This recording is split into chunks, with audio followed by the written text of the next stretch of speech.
Las comisiones de Salud, Justicia y Estudios Legislativos del Senado aprobaron en lo general un dictamen para regular el consumo de cannabis lúdica en México. Mañana en el Pleno se discutirán las reservas en vías de aprobarla antes del próximo 15 de diciembre, cuando se cumple el plazo fijado por la Suprema Corte de Justicia para modificar el marco legal, luego de que determinó que es inconstitucional prohibir su consumo. Como se habló aquí este lunes, las organizaciones de la sociedad civil han señalado que este dictamen sigue teniendo deficiencias, como la criminalización de las personas consumidoras. Regular el consumo de cannabis no solo es un mandato de la Suprema Corte de Justicia, sino una de las banderas utilizadas por la Cuarta Transformación durante la campaña electoral del 2018.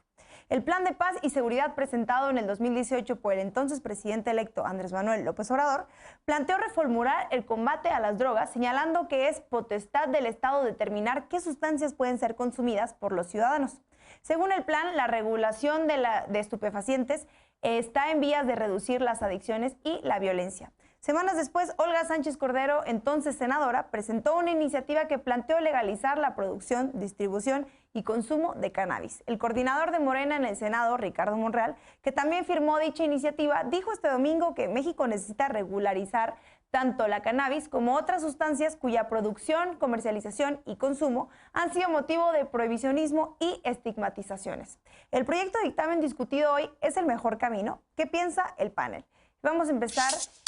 con Alfredo Lecona. Me gustaría que nos dijeras qué piensas de esta iniciativa y de la discusión que se está dando en el Pleno. Bueno, para no entrar en los detalles que seguramente alguien como Lisa va a darnos sobre el estatus en el que se encuentra hoy este dictamen, yo quiero dar un pasito atrás y tratar de entender qué demonios pasa en la cañería legislativa y dónde está la obstrucción. Y yo creo que es necesario ponerle nombre y apellido a las personas que están pues no entendiendo, o como hasta en la nota se decía, ¿no? Si era una bandera de la Cuarta Transformación, es increíble que un personaje como Julio Menchaca, y ese es el nombre que hay que traer a esta mesa, el senador Julio Menchaca, presidente de la Comisión de Justicia en el Senado, que no puede ser que es el tercer intento, o sea, es el tercer plazo que da la Suprema Corte de Justicia de la Nación, por diversas razones, pero sobre todo porque los dictámenes que se fueron presentando para cumplir con el mandato de la Suprema Corte de Justicia de la Nación, derivado de una lucha que dieron organizaciones como México Unido contra la Delincuencia y otras tantas desde hace años, no puede ser que sigamos teniendo problemas tan graves como los que hoy tenemos. Primero era claramente una mano canadiense probablemente que movía la pluma del senador Menchaca, perjuicio del mercado que se busca tener en el país. Y ahora lo sigue siendo cuando están renuentes a eliminar el delito de posesión simple. Este delito, para que lo entienda la gente, no nada más nos afecta a los consumidores por tener el producto o por tener la sustancia. Creo que todas y todos hemos conocido o visto casos. Aquí en la Ciudad de México fue muy famoso uno justo en estos meses de pandemia, habrá sido unos 4 meses, donde se grabó y donde se ve claramente cómo la policía o elementos de la Procuraduría más bien siembran porciones de marihuana para poder hacer detenciones o para poder imputar o tratar de imputar delitos distintos, y cuando no se logra, cuando no se puede, pues es la droga. Pues es la marihuana que en muchos casos se le siembra. Esto es parte de esta estigmatización que se traduce en esa criminalización, Sí. que se traduce en muchísimas injusticias a las cuales no les alcanza ni ley de amnistía ni cualquier otra política que pudieran estar pensando que tendría o que muchas veces se presenta como paralela a esta medida, sino todo lo contrario. Esto es en perjuicio de la descriminalización y de la desestigmatización de la posesión y del consumo de marihuana. Lisa, tú que eres experta en este tema, ¿cuáles son las implicaciones que tiene, digamos, esta tercera vuelta para que pueda pasar esta iniciativa?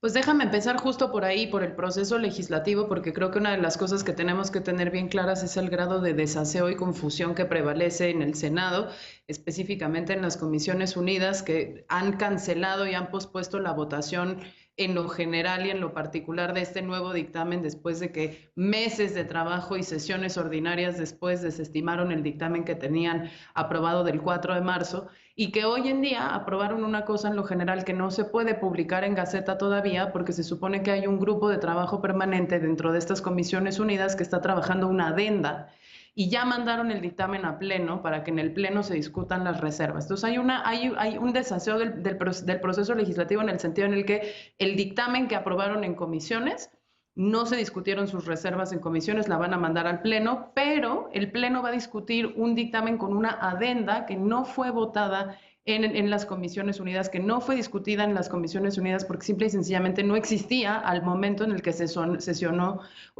las Comisiones Unidas. Entonces, de entrada ahí hay una gran confusión sobre realmente qué es lo que aprobaron. Ahora, si nos vamos a lo técnico y vemos el dictamen que circularon con fecha del 17 de noviembre, el día de ayer, lo que vemos es que se mantienen las principales áreas problemáticas que habíamos dicho, ¿no? Si bien se habilita un mercado regulado en el que la intención es poder legalizar y controlar con cuestiones muy específicas todo el mercado desde la producción hasta el consumo, y del lado de la oferta se están permitiendo que haya importación, exportación, adquisición de semillas, siembra, cosecha, puntos de venta, empresas que participen con 5 tipos de licencia, etcétera, etcétera. Del lado de la oferta se sigue restringiendo la posesión, porque la posesión no se elimina del Código Penal y entonces sobre las personas usuarias va a seguir pesando tanto la amenaza del castigo penal con cárcel como un segundo nivel de penalización que es una imposición de sanciones administrativas que para el caso de los usuarios pueden llegar a multas de más de 30,000 pesos,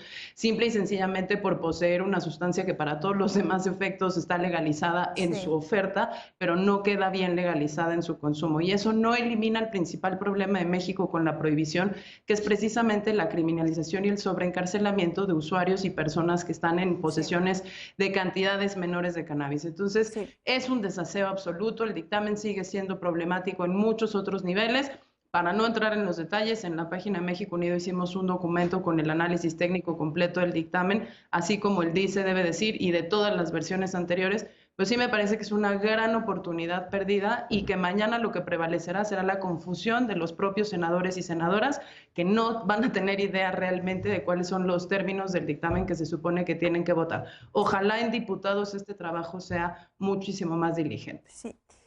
Eder, hay muchos activistas que están diciendo que quizá pase como tenga que pasar y además que también hay un tema de resistencia de parte de la oposición en el Senado, ¿no? Sí, obviamente la derecha más conservadora está negando la posibilidad, porque además, en el fondo, uno de los debates que existe es en torno a la comercialización. El Estado mexicano, bueno, la banca Morena quiere garantizar que el Estado mexicano sea el garante del mercado, y hay quienes opinan que no, que tendría que abrirse a empresas que ya tenían ahí en la antesala varias inversiones y muchos intereses de por medio.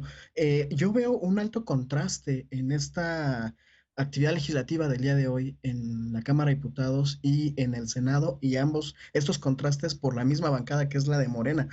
Por un lado, en Cámara de Diputados está discutiendo y seguramente se votará a favor la iniciativa para la adhesión al derecho al cuidado y al tiempo libre, que es una iniciativa progresista, de avanzada, que permite avanzar, valga la redundancia, en una nueva generación de políticas sociales para el desarrollo humano. Y por otro lado, se está votando en el Senado una iniciativa que no despenaliza el uso de la marihuana, que además, por lo tanto, al seguir criminalizando el consumo, no se están metiendo con el tiempo libre de las personas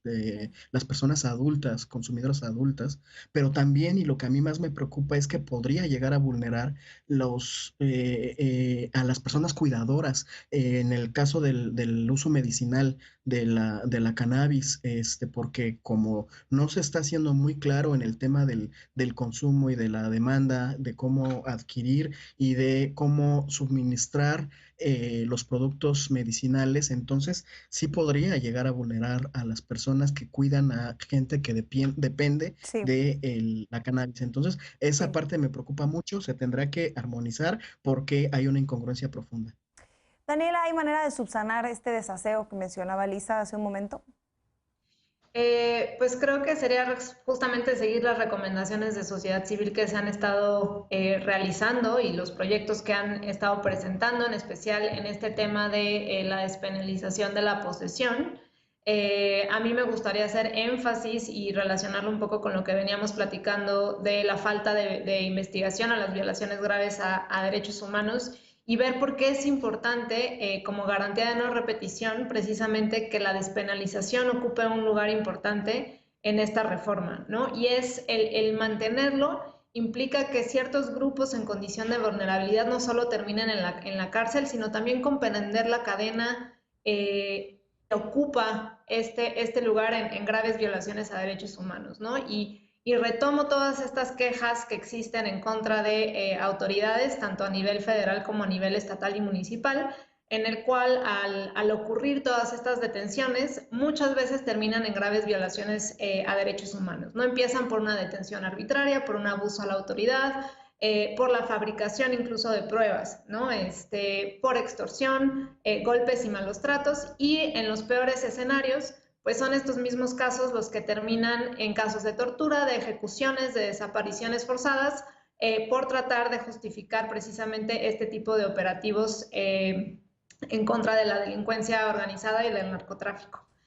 ¿Qué es lo que esto significa? Pues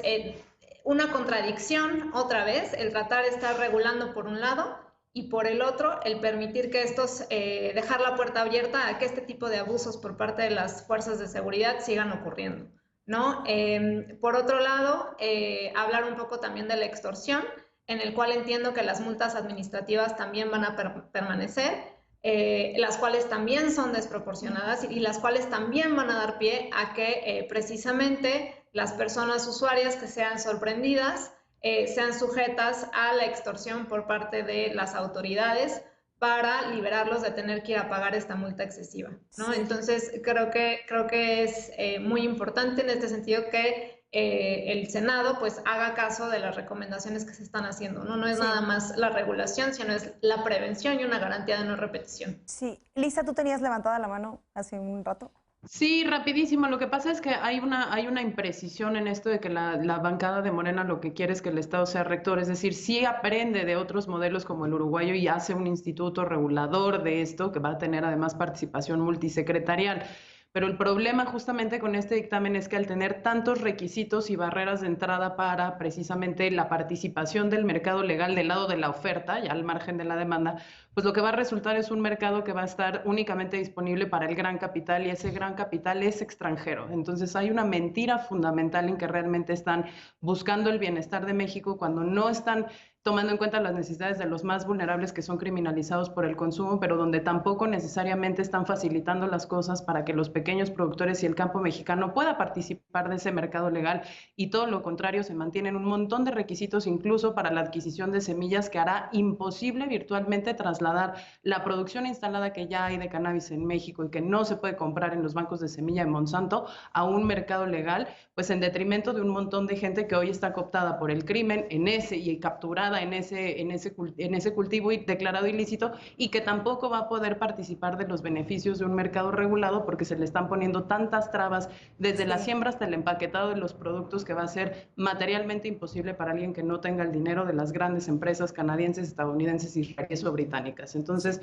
tampoco nos dejemos llevar por eso y sí tengamos la oportunidad de modificar ese dictamen para bien. Sí, pues ya se nos acabó el tiempo y vamos a tener que ir a una pausa. Los mandos y otros funcionarios de nivel directivo que trabajan en el gobierno federal recibirán 20 y no 40 días de aguinaldo. Con el dinero que se ha devuelto a la tesorería se comprarán 80 ambulancias, según informó el presidente López Obrador. ¿Es una medida adecuada? ¿Hacen falta más recortes a los ingresos de la alta burocracia o se vulneran sus derechos laborales? Volvemos con este tema a punto y contrapunto.